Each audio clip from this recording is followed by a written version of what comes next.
This is everything else. Yeah. Welcome to another edition of everything else. I am a phony sharpshooter. One at best. Marcus the grand finale. Not joined by not one, not two, but all three faces of the ball. The legit sharpshooter on the channel. Legit. I can't even say your name. Somebody. How you doing today?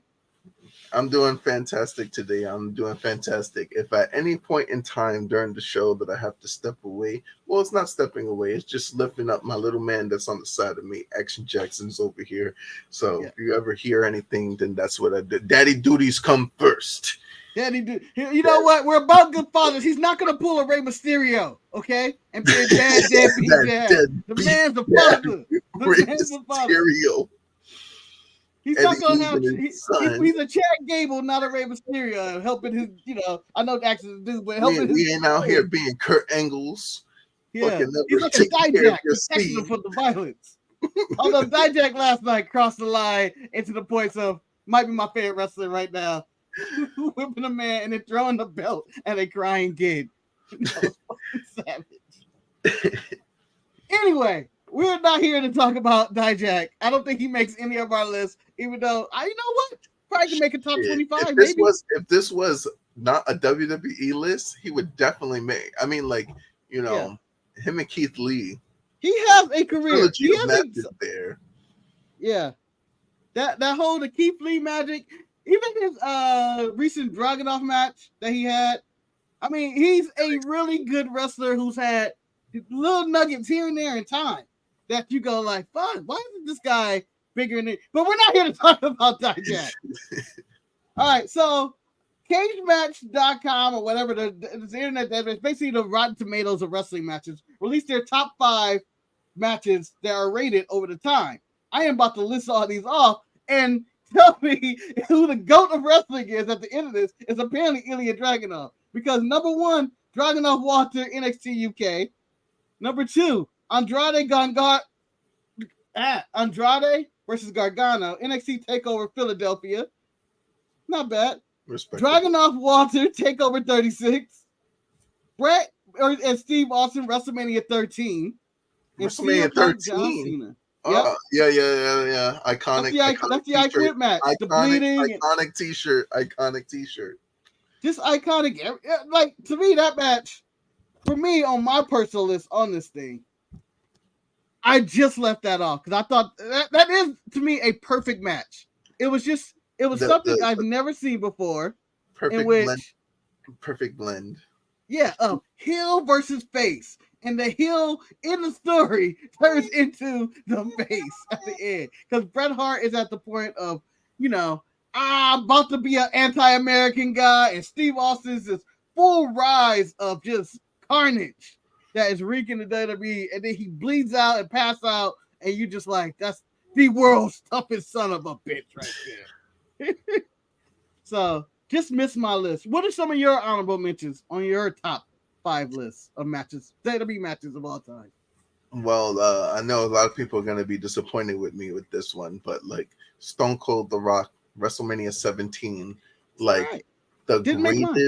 the greatest promo package of all time. Limp Bizkit's My Way coming up to the whole thing, the match itself, the heel turn at the end where Stone Cold finally shakes hands with the devil himself, Vince McMahon.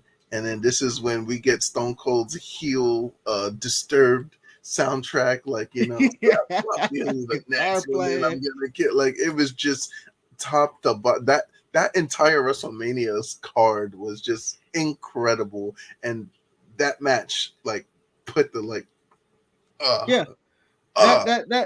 that is a nice honorable mention. It's one of those that I thought about adding to my list because I just listed a bunch of matches that came off the top of my head first. And if you didn't enter that, you're immediately disqualified in my list. And that was definitely on there as probably the trilogy of The Rock and Austin, my favorite of it all, just because it was The Rock show and he would not quit. And Austin's desperation to beat The Rock at Mania because The Rock is about to take his spot and happen to go to McMahon, and McMahon and him working together is like the unholy alliance you never wanted, and it's just built to that. What also an honorable mention on my list also features The Rock. It's Hogan Rock. I'm leaving it off basically because I hate Hulk Hogan. 18. Hogan Rock 18. Because I hate Hogan. No, because I leave it off because it's more spectacle. Like I'm into wrestling for the spectacle, but this was the ultimate dream match of my childhood versus my modern day, probably at the time, favorite wrestler, The Rock. And something that you thought would never collide. You got Hollywood Hawk on one side, where the crowd wants him to go back to the red and yellow, bring back Hulk Hogan, and then you have The Rock, your guy, and on both sides it's the let's go Hogan and booing The Rock out the building, which seems impossible until The Rock wins them back, and it's back and forth of just two basically like wrestling gods colliding, and it's just an epic moment in time. So that's why that was left off the list. But I feel like I have my top five. My top five goes really hard into the list. Do you have any more honorable mentions you want to bring up? John Cena, CM Punk, Money in the Bank. I didn't put it on my list. I know it's going to be on a lot of people's lists. Greatest of all time. Undertaker, Mankind, King of the Ring 96, Hell in a Cell. Like, jeez, like you can't, man. You can't put that match into words other than going like, oh, just watch the damn match. Watch the damn match. Like, yeah.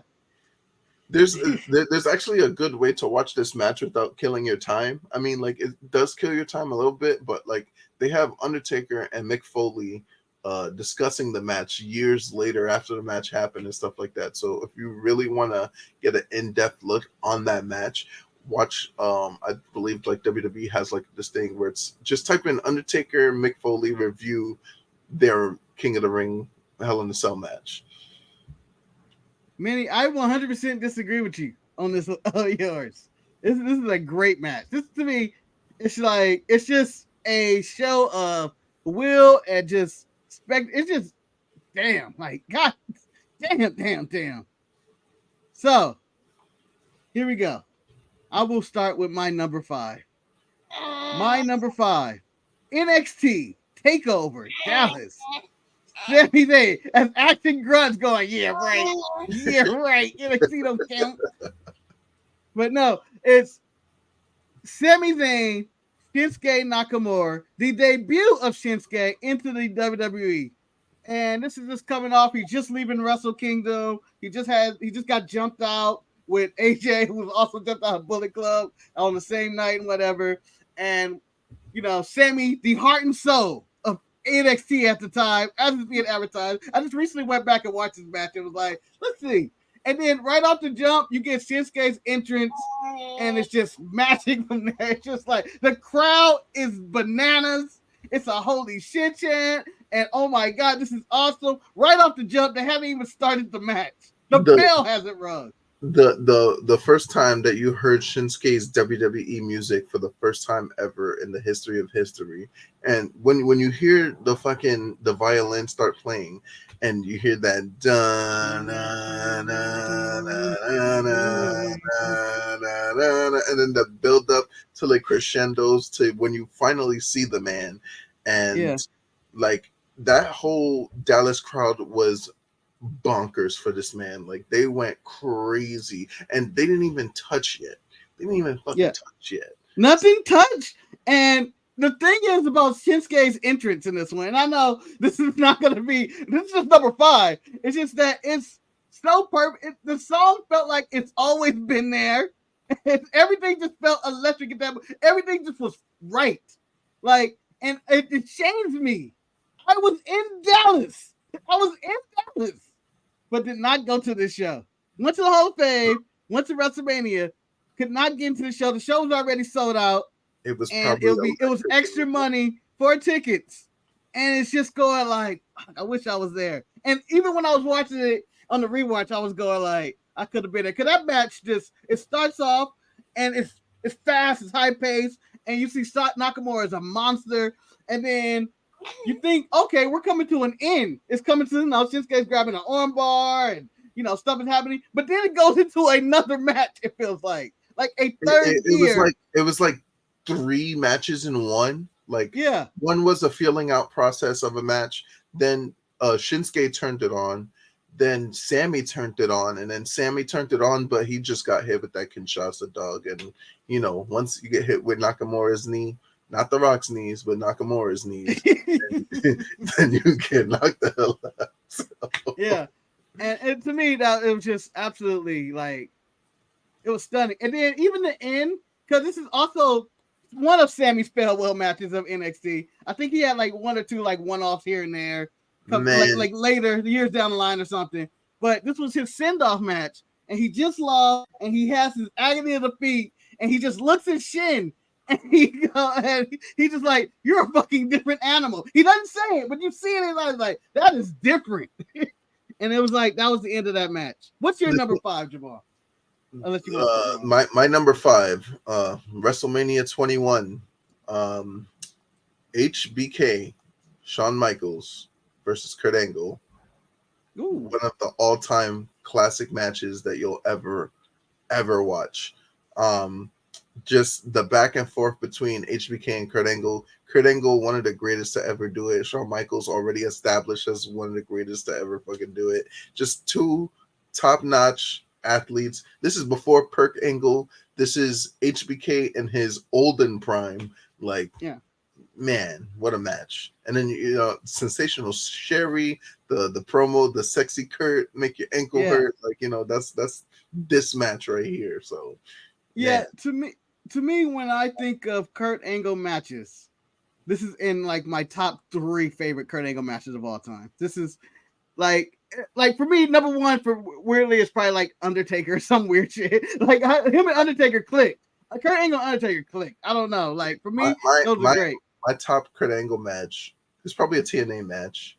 It's him and Joe in the 6. Oh no, yeah. I'm not going to WWE wise, it's Brock. It's Brock at 19.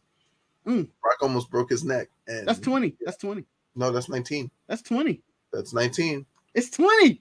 20 was Bill Goldberg and Brock Lesnar with Stone Cold as the referee. Oh, you're right. You win. 19. You win. I'm the professor. Damn it. I should know this shit. Damn it. You win. As soon as you said it.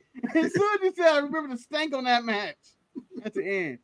But that's a good choice. I didn't even think about that one, to be honest, but I remember really loving that match, going these are 2 of the best ever, and it's built around Kurt Angle basically being upset with Shawn because in 1996, people were talking about his boyhood dream, and they're not talking about me winning the Olympics with a broken freaking neck. It's just pure jealousy and petty. It's so ironic. It's so ironic, but I'll get to that later on. All right. My number 4. Manny's going to 100% disagree with me because he already said it is not a good match. And it's 2 choke slams. And they did fucking choke slams. Rest in peace to the Funker, but that's fucking hilarious. It is. And you know what? And Manny, I'm going to also agree with you. But yes, 2 spots that will never be replicated or duplicated ever again. And just the mode, the feeling, the energy, just the commentary. Jim Ross, that guy, or King yelling, my God, he's dead. Oh my God, he's broken it up. Just all of that, just everything to me clicking and going, oh, okay. Oh, we're going to continue. From even before the match starts. When Mick Foley climbs the cage and you go, wait a minute. Man, what is he doing? What He's are we doing? 300 pounds. What is he doing? Yeah, get thrown off, get carted off. You think the match is over. Undertaker's getting lifted up. Mick Foley pushes everybody away and climbs up again to get thrown off. Then there's tags and all that stuff. My son got launched, and then all you could hear is Jim Ross. He killed him. He killed him. He killed him. And you get he's smiling. The son of a bitch is smiling. He's sick. Killed him. Yeah, you get all of this, and then Undertaker is apparently wrestling this, which I learned later to like whenever they talked about it with a broken foot, and it's just like you can't tell at all, and it's just like, yeah, these two people are crazy. He put him through the cage too. The cage broke, and he fucking fell through. Yeah, the chair hits him on the way down. It's like, oh my god, it is. Darby Allin will never be able to replicate a spot like that. That's the I get credit to that Mick Foley went to work the next day. Manny, not only did he go to work the next day, he came back out to do a run-in the same night. The same night. I mean, there was only one thing. Imagine this, and the reason this makes my list, number one, imagine being Stone Cold Steve Austin at the peak of your powers. And having your main event basically have a no reaction the entire time because people are dead from watching Mick Foley kill himself. Like, it was nothing after that. King of the Ring. All right, Jamal, you're number 4. All right, number 4. Last man standing match. It was I believe Royal Rumble like 03 or 04. Triple H, Shawn Michaels, World Heavyweight Championship on the line. They beat the fuck out of each other in a draw. They beat the hell out of each other in a draw. HBK Triple H last man standing match at a Royal Rumble for the world title. Bloody mess, both of them. Like the match like was built off of like what months, like that prior year, that SummerSlam that HBK had returned. This was like the beginning of that return. So that whole time frame to the Royal Rumble, Shawn Michaels, even winning the world title, like Shawn Michaels won the world title at Survivor Series. Like he returns at SummerSlam, wins the world title at Survivor Series, Elimination Chamber match, comes back, and then like it's just like Triple H winning the world title again, and then now it was that great match. Yeah, so I agree with you. My favorite of the Hunter and Shawn matches probably is the 02 SummerSlam, the same year, but that was a good rivalry in which all those matches kind of, to me, blend in together. Yes, like they were all really good. It was hard to choose which one because, like, I could have gone with the very first Elimination Chamber, which Shawn Michaels actually ended up winning. I could have gone with the 02 SummerSlam match, but that was just Shawn Michaels in some jeans and a fucking wife beater, like, you know. So I chose the wrestling gear one, and they beat the hell out of each other in this match. Bloody mess, last man standing, world title. It was more than the world title that night. Like, you know, this was like Triple H betrayed me as a friend, and they just beat the crap out of each other for like 30 minutes to an hour. Like, get the fuck. It was a draw at the end. Yeah. And that made it even crazier because Shawn tried to get up and he couldn't. And that's it. Triple H still the champ. Okay. I'm going to my number 3. Might be the most controversial match on my list. Controversial. I'm not going to go out here and lie to you people and say this is a great match. I'm not going to tell you these are great people. I'm not going to even tell you these are great wrestlers.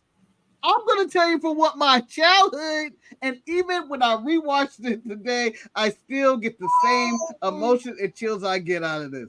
We're going all the way back to WrestleMania 6. Hulk Hogan, the Ultimate Warrior, main event of WrestleMania. Okay. So, this isn't. No, I completely, Marcus, at this conjuncture, I completely agree with you. This match, right? It didn't make my honorable mentions because there have been matches like this that have been done better. And that's the only reason why, because when I think back of my like younger years watching pro wrestling, I had this match on tape, on repeat. Like, you know what I'm saying? It was this match. It was War Games. They had like a Survivor Series match. It was on a VHS tape, and I had it playing on repeat over and over and over again. And, you know, most of my favorite matches happens on sixes, like, you know, WrestleMania 6, WrestleMania 12, WrestleMania, like, it just keeps going on that path. Every 6 years. Like, I was like, 12 doesn't have a 6 in it. Every 6 years, they just do some fantastic shit. And I was just like, damn, like, wow, incredible. 18 was The Rock and Hulk Hogan, and Triple H coming back from the ACL or MCL fucking injury and beating Chris Jericho and all types of stuff like that. But like, this match is the match that made Edge want to be a wrestler. Like, people don't put that into perspective as well. This is the one. This was iconic. It was, the ultimate challenge is what it was built as. It's Hulk Hogan versus the Warrior. Not Hulk Hogan. The Ultimate Warrior was just the coolest guy. I don't care what was going on. All I needed was just to hear and then him running to the ring, shaking the ropes, the face paint, the colors. And at the time, he had the colors in the Continental title. And I have never seen a champ in my life before. And yes, I know there's tons of champs in other promotions, but I was only watching WWE at the time. I had never seen anybody win, Bo. This has divided my family in half, on which you have to pick Hulk Hogan or the Warrior. I was the Warrior guy. I had my wrestling buddy and whatever. I don't even know if I had the wrestling buddy at the time. It just felt like I did. And it was like I needed the Warrior to win this one. And then when he jumped on Hogan and got the pin and he won, it was just like, yeah! Like, it was just like the greatest. What's really crazy is that, even watching that match back and then seeing Ultimate Warrior win, like, it's still, like, right now, to this day, when you watch it back and you're just like, damn, Ultimate Warrior fucking won this match. Hogan lost at WrestleMania. Hogan lost at WrestleMania. Then he snatches the belt at the end and then fucking, like, he gives it to him. The two belts at the corner. And he's raising them both. Man, iconic. Hogan's cussing God. How can I lose this match? I don't understand. It's to me personally just too iconic. And yes, there are a million matches that are better. And I'm gonna bring one of my honorables. Like, if I brought up Cedric and Ibushi in it doesn't have the iconic moment of just seeing the Warrior hold those two belts and experience that moment. So that's why that goes into my number 3. And it was making the list no matter what. Like, that was the first criteria in my list. How do I fit Warrior and Hogan in here? And I can justify them. I'm not going to make them an honorable mention. I can't. Mentally. All right. So, my number 3 is the 1995 Royal Rumble match. This was the first time that anyone has came in number 1 and won the whole damn fucking thing. And obviously, again, this is going to be the Heartbreak Kid, the showstopper. Shawn Michaels. Unfortunately, I don't like the fact that this was the Royal Rumble that he went to WrestleMania to lose, but like, because he won it again the very next year and then won the WWE Championship at WrestleMania 12. But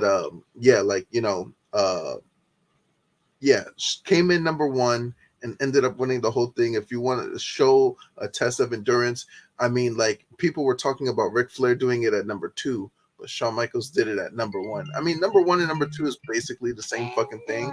But Shawn Michaels coming in number 1, winning the whole thing, throwing the number 1 and number 2 guy was in there the whole match. British Bulldog and Shawn Michaels was in there the whole match. And then freaking Shawn Michaels, the skinning the cat, the 1 foot touch. But they make up that rule at that moment. They make up that rule. The 1 foot like, both feet have to hit the ground. So I agree. To me, the best gimmick match ever invented in all of wrestling history. And I know there's war games, there's ladder matches and all that. The Royal Rumble is just the most perfect concept of a match ever. And at this point, you have 92, you have Ric Flair's when he wins the title with a tear in his eye. You have this one with Shawn. You have the Rey Mysterio one in tribute to Eddie. Just good stories throughout. The Royal Rumble, I personally would choose 2020. I feel like it's the best. Has so many intertwining stories involved in this one. And the finish of yours with the Bulldog and Shawn, though, is iconic with the skinning the cat, like, the one leg did he touch, did he not touch? British Bulldog think he won and he gets smoked over the top rope and Shawn Michaels ends up winning.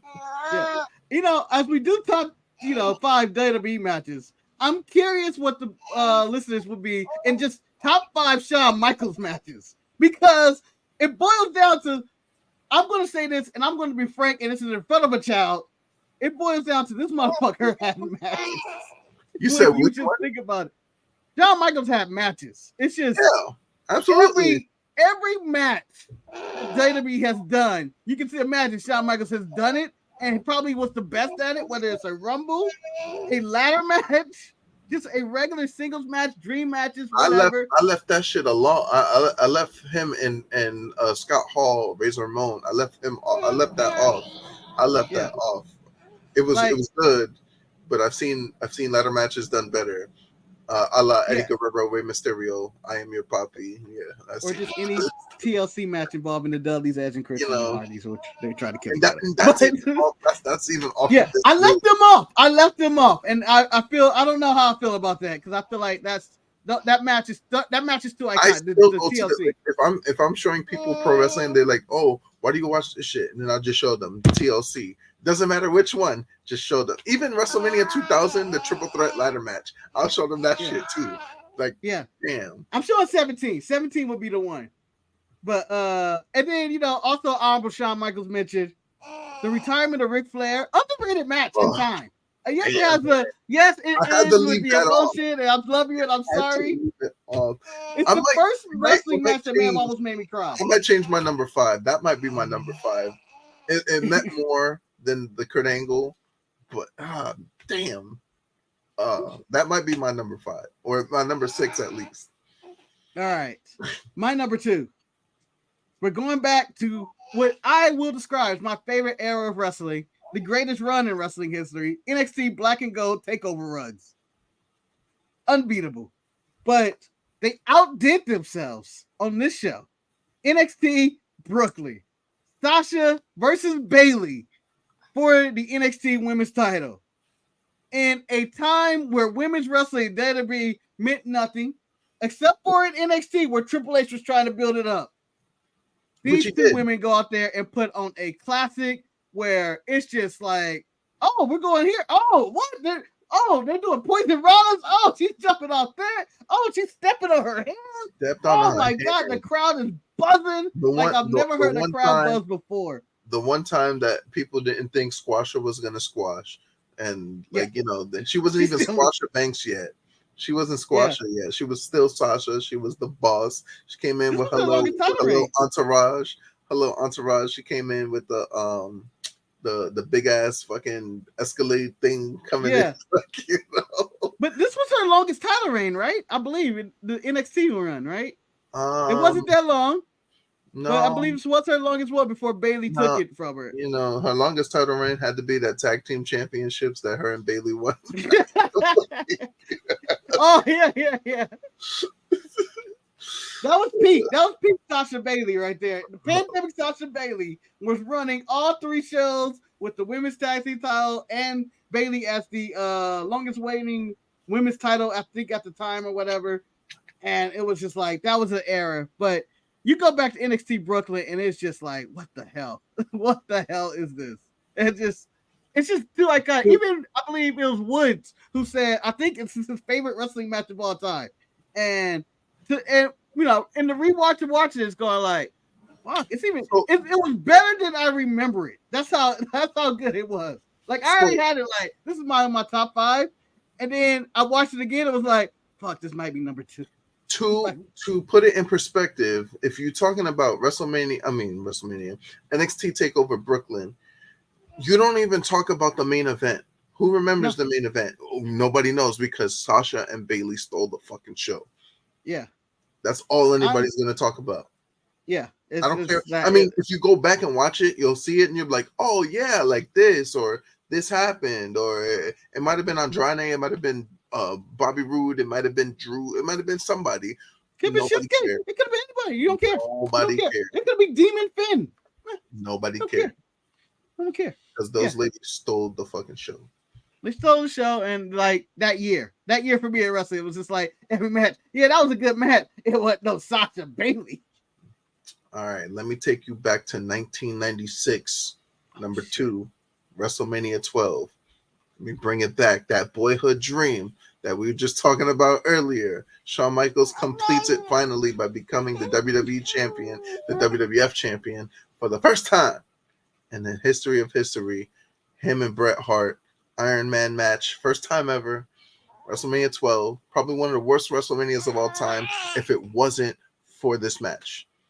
I don't know. That one had the Hollywood Backyard Brawl that would make my top 50 list. I watch, and you know, for those that don't know that I've watched all these WrestleManias, go to SoundCloud. Me and Genesis, his mom, discuss all those WrestleManias back in the gap.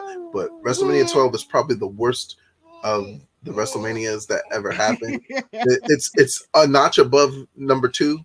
It's a notch above WrestleMania 2. But again, like I said, this match by itself saved that entire scope of that WrestleMania. And you know what I'm saying? Like, nobody cared about Undertaker beating Diesel. People barely cared about Piper and Goldust in the backlot brawl. I love that match. I'm saying, just hear me out. I know. Ultimate Warrior smokes Triple H in fucking seconds. You know, like, nobody cared about none of that. WrestleMania, Shawn Michaels, Bret Hart, WWE Championship on the line.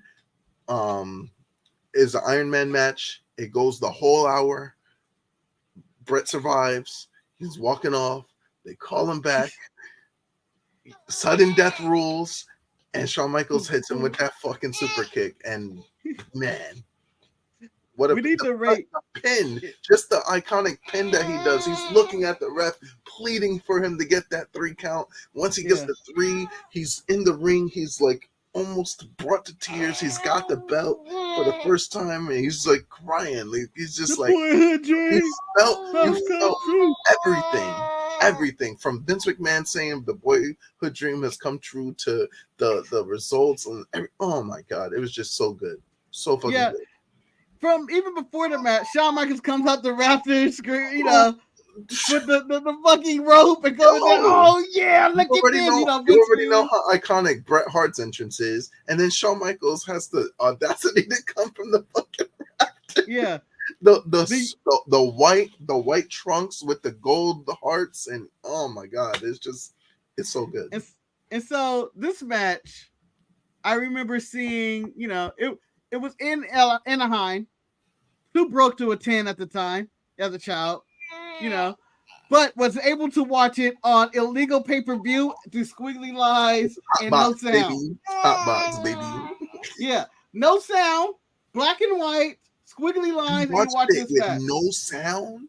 That's sound. Incredible. In black and white. That's how insane this was.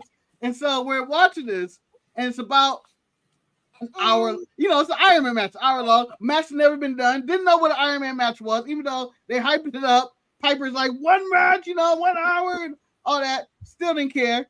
See the scoreboard, you know, SLBH, and it's 0-0 going all the way to the end, and it's a tie. And I remember just being like, oh, that's bullshit. And then not knowing what's going on, seeing Bret up the ramp, going like, huh? And going like, they're going to restart the match. Stop it. And then seeing Shawn pick up that win, it's like, oh, man. And, you know, you get all the videos leading up to this, the training packages. And it was, to me, at that time, the greatest wrestling match I've ever seen. I've seen better, and I've rewatched it, you know, recently and gone like, it's a really good match. But I've also seen better Iron Man matches over time. Just set the standard for him. It was just like, wow, that was something special. So for the longest time, this is my greatest match of all time that I would show somebody. Like, why do you watch pro wrestling? I would show them WrestleMania 12, Bret Hart, Shawn Michaels. But there is a new king when it pertains to that, and I'll show you number 1. What's your number 1? You can go before me. Look, number one for me is very biased. This was kind of expected. You can already tell by the fucking the picture of the thumbnail. It's Shawn Michaels, Undertaker, WrestleMania 25. I was up in the fucking corner of the rafters where the fucking entrance was. I was up on the corner over there, and I watched that match. No commentary. To this day, I have not watched that match on television. I don't watch it. I just remember it. like it was yesterday. Me and my good friend John Roberts was at WrestleMania. Me and No him. relation to Jake Roberts. Yeah, Like no Jake. relations, no relations. But my good friend Johnny Boy, if you're watching, shout out to you. Um, yeah, man, we were there in the rafters and we were sitting there watching Shawn and Undertaker produce this clinic of the match. And this is like Shawn Undertaker 1. This is not Phoenix. This is Houston. And oh my goodness, like Yeah. it's WrestleMania. Yeah. It's like so many times I thought Shawn Michaels won that match and he didn't. And it's just like the streak was over. Crazy. 16-1. So crazy. Yeah. I remember watching this match, and I remember the build to it and not feeling it. Not feeling it. I was watching it, weekly on Raw, watching it going like, I don't know if I feel this, but it's Undertaker, Shawn Michaels. I'm sure it's going to be good, but whatever. Right? So that was my approach going into this match. So Shawn comes out. He thinks he's Jesus. I think he's God. He thinks he's Jesus coming out. Undertaker comes from the dark. It was pretty cool to watch. It was pretty cool to watch from the side, like, from the angle that I was at, because I was, it's WrestleMania. I'm in the fucking the cheap seats, and then like I could just see him gliding down with the thing. I was like, okay, Yeah, and then you start and you're watching the match, and it's good. It's good. And you're like, okay, similar to the way I saw Sammy and Nakamura was like, oh, we're coming to an end probably soon. And then it goes into the other gear of false finishes, and you just go, what the hell? Then my favorite spot of the match, Shawn goes for he gets skin the cats on the outside. Undertaker grabs him for a tombstone. Lands him down flat. Into the match. Nah, Shawn kicks out on 2. He kicks out, and Undertaker has that look of disbelief on Undertaker's face was crazy, because I've never seen prior to that. I've never seen Undertaker show any like emotion like that in a match. Yeah. Like when niggas kick out of his shit, he just like on to the next fucking move. But when he kicked out of that, he just couldn't believe that happened. And I was like, yo, Undertaker is human. Undertaker is human. He's gonna lose. It was in that moment where you go like, lose. Yeah, and it was in that moment where you were like, that everything goes to your mind. Vince screwed Brett with Shawn. Shawn retired Ric Flair. Shawn's going to end the streak. Like, at this moment, that's what goes to your mind. And then he lands another super kick, and it's 1, 2, kick out. And he lands another 2. Yeah, it's like 2 or whatever. And then fucking I believe Shawn Michaels tried to do a moonsault and he get caught, and then he gets smoked, and that's it. I was like, damn. Like, this did not make my top 5, and I'm going to tell you why. I wanted to put Warrior Hogan in there. And then I felt like I was obligated. I have to put Foley and Taker Hell in the Cell in there. And I couldn't find a place for it. I could not find a place for it when I put my list together. I was like, this has to make it. And I'm like, it just doesn't. It's just, I like these other matches. And I did the rewatch of all of them, and I was like, Shan and Sammy, no, that makes it. Sasha Bailey, and I'm going like, I wouldn't change any of these matches, and I'm going like, this is going to be number 6. And I don't know how I feel about that. And when I was creating the thumbnail for this one, I went, this is probably this is most people's number 1. I have no problem with this being anybody's number 1. It is that good of a match. It's too iconic. These 2 legends of the WWE brand only. It's WWE basically. Believe me when I say this. Like, AJ versus John Cena 2016. That was highly touted. Randy Orton versus John Cena anything is just incredible. Triple H versus The Rock at Backlash 2001 last man Iron Man match. Like these are the matches that come up when I think of like greatest matches of all time. And still, like, just I think I'm a little biased when it comes to this Undertaker and HBK WrestleMania 5 because I was there. I was fucking there. Hey, I was literally there. I still can't believe to this day. Like, you know, I look at clips, I look at interviews. I'm just like, my nigga, I was there. I can't believe it. Like, it's one of those things where it's almost an out of body. Like I remember, I still have the ticket. I still have the fucking the stub of WrestleMania 25. There is, you know, just there's certain matches you'll see and you go back and you be like, fuck, there, and you be like, I can't believe. I think of that a lot when I was thinking of NXT Takeover New Orleans. So many good matches on that show, and I went back and I remember rewatching, going like, fuck, I was there. It was not bad season here. I got to see a lot of matches. I got to see Gargano Ciampa and Lights Out and everything, and you just be like, damn, this was a hell of a show. It's like it's like when I went to G1 Supercard, right? The New Japan Ring of Honor joint that happened in Madison Square Garden, and I like it's the first and only, and I was there for that, and I was just like, I was fucking there, like, you know what I'm saying? Like, you know, even concurrently, I was at Jay Briscoe's last match. You know what I'm saying? Like that's crazy to think. That's crazy to think about, you know. That's still crazy. That's still the craziest, one of the craziest moments ever. Here's El Luchador, some honorable mentions. Guerrero Angle, WWE Championship, baby. The forgotten WrestleMania. The shoe comes off. The shoe comes off. He lied, cheated, stole it. It's like what? Ciampa Gargano. I think he just picked all of them. One. Yeah, all of them. Doesn't matter which one. All of them.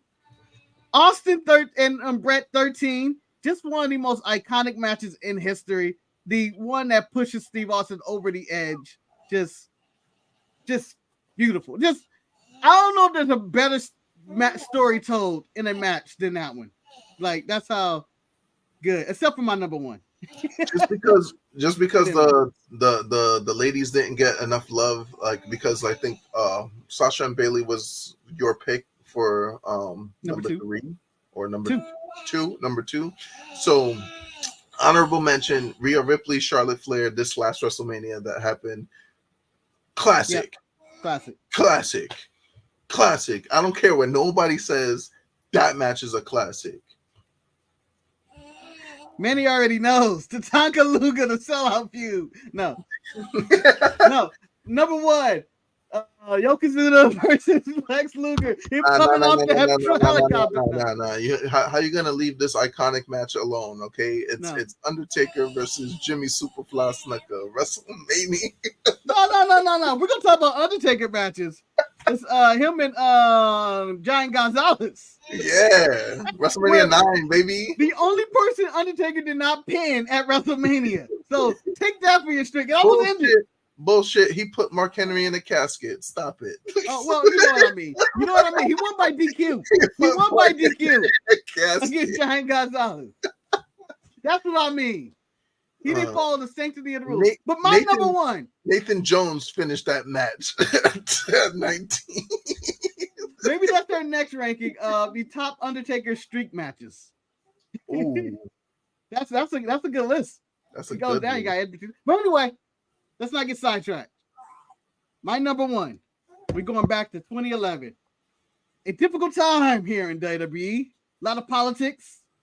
A special Raw general manager was in charge, and it was a computer. Fucking stupid. We had no authority figures on TV.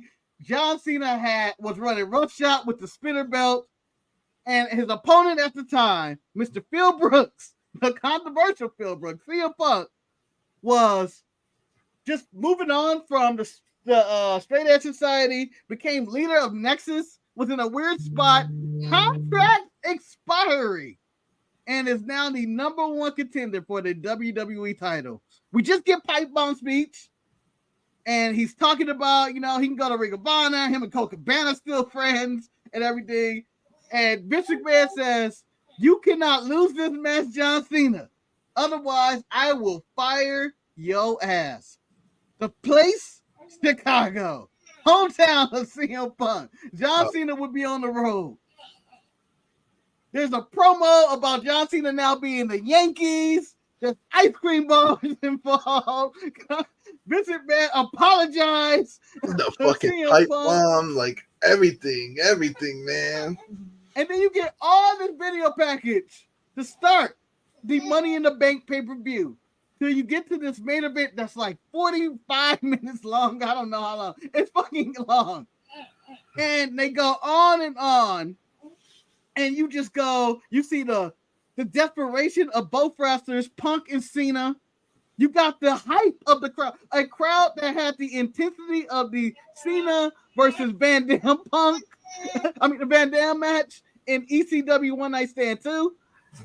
And you have all of that, and it's just a collision of pro wrestling and full sports entertainment. You got Cole yelling out his team, Pim John with a side. You got Booker T on commentary talking, and Jerry Lawler talking about how they've never won the WWE Championship and building up how this is the most important title in the history of this sport, and it means so much to Mr. Man. If CM Punk is able to leave this arena with this title, it will destroy the WWE and the fabric of reality. And that's where we were at. And then you get John Cena, who's doing everything he can. You got CM Punk, and then Laurinaitis is coming down to just ring the bell for a Montreal screw job. But Cena, being the good guy, stops him, lays him out, gets the GTS. CM Punk wins the match, blows a kiss, runs out the arena, and that's how the show ends. Very Empire Strike Back. Like, oh shit, what just happened? CM Punk's created, and it's just all of that collides with that, the storytelling, the characters, the elements involved, all the right pieces. This is why it was number one. And, you know, I wasn't sure until I went back, and I was just like, this is just, it gives you goosebumps of like that particular time in life of like the young CM Punk versus the franchise, the ultimate underdog story. This was pro wrestling. This is pro wrestling. Yeah, this was definitely pro wrestling. This was definitely one of those things where it's just like, you know, it was a clash of, all right, this is what WWE wants, and this is what's being pushed. Excuse me 1 second. Hello?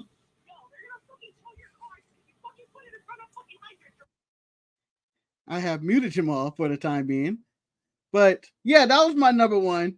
As Lucy Dark said, yep, that match was fire. Too many to choose from. It really was. It really is. There's a history of WWE of just like so much to choose from and so much to do, and it's just like there is so much to go through. Lucy Dark also wanted to add Angle versus HBK 21. That made Jamal's list. If you were here earlier, he added that. This one almost made my list just for the emotional value of Kofi Kingston and Bryan Davis, and actually underrated wrestling match because the match itself is really good.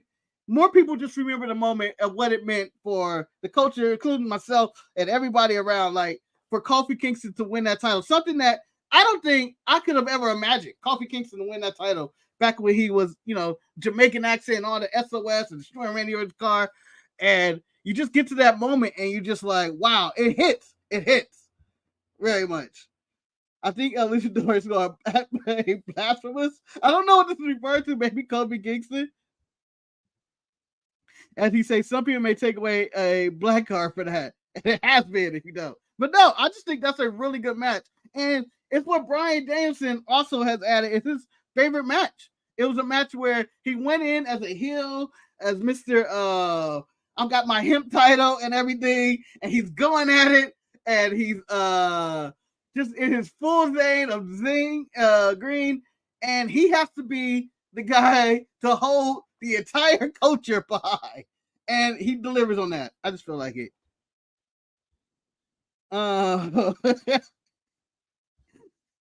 Well, I think I'm going to conclude the show. I think we got Jamal's list. We got my list. We got a few other people. But please, put your list in there.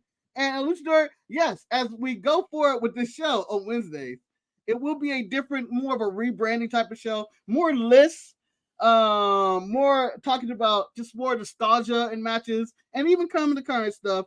But it will be a change to ETE. It's a rebranding coming soon. So we probably will have the top 5 list. Well, I'll mark it's the grand finale.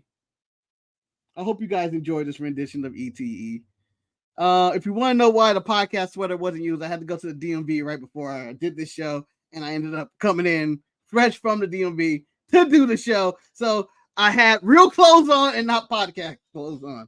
So with that being said, I did keep an undershirt on just to let people know that the podcast sweater will be on Thursday on my birthday. There's no choice. It has to be. Where Manny plots his revenge. You can find more Jamal on the Mid-Card Mess podcast on soundcloud.com/3 faces of Jamal. If you want more of me, I'll be back tomorrow to talk about Dijak and you know, the whole NXT and whatever happens on AEW. When he goes into the difference between this and the podcast show, there's a difference. Podcast clothes and regular clothes. There is a difference. So I'll see you guys tomorrow for the show. Peace out. And for Jamal, for all 3 faces of Jamal. I'll see you later. Peace out, everybody. Goodbye.